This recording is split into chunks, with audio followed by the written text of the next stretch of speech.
खरं म्हणजे या ठिकाणी जवळजवळ 780 मिलीमीटरच्या आसपास या ठिकाणी हा पाऊस डहाणू त्याचप्रमाणे पालघर या परिसरामध्ये मोठ्या प्रमाणात त्या ठिकाणी पडलेला आहे.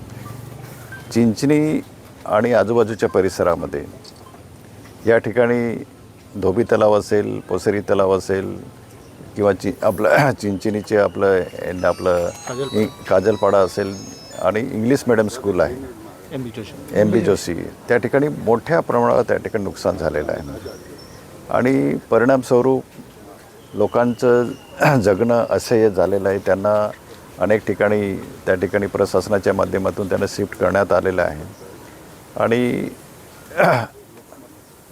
एक या भागाचा एक आपलं आमदार या नात्याने या ठिकाणी जी परिस्थिती मी प्रत्यक्ष बघितल्यानंतर की जेवढे तलाव आहे या तलावाच्या आजूबाजूच्या परिसरामध्ये आदिवासी बांधवांची वस्ती ही मोठ्या प्रमाणावर आहे आणि तलाव ओव्हरफ्लो झाल्यामुळे आज त्या ठिकाणी त्यांच्या घरामध्ये पाणी शिरलेलं, मोठ्या प्रमाणात पाणी शिरलं. परिणामस्वरूप घरातलं जे अन्नधान्य असेल, कपडे असेल, संपूर्ण त्या ठिकाणी म्हणजे आपलं उद्ध्वस्त झालं असं म्हणायला हरकत नाही असं.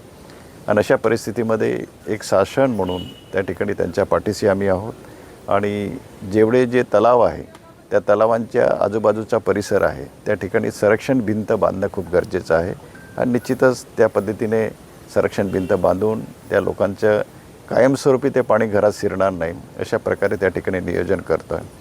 पण हे करत असताना माझी जे रहिवासी आहेत त्यांना माझी विनंती आहे की भविष्य काळामध्ये कुठल्या तलावाच्या आजूबाजूला तुम्ही घरं बांधू नका. असं तलावाच्या बाजूच्या परिसरापासून बरंचसं लांब असेल त्या ठिकाणी ते घरं बांधणं गरजेचं आहे आणि एक सांत्वन म्हणून निश्चितच आम्ही जे शक्य असेल ते आम्ही निश्चित करण्याचा त्या ठिकाणी प्रयत्न करतो आहोत. लोकशाही मराठी ऐका, पहा, जागरूक रहा.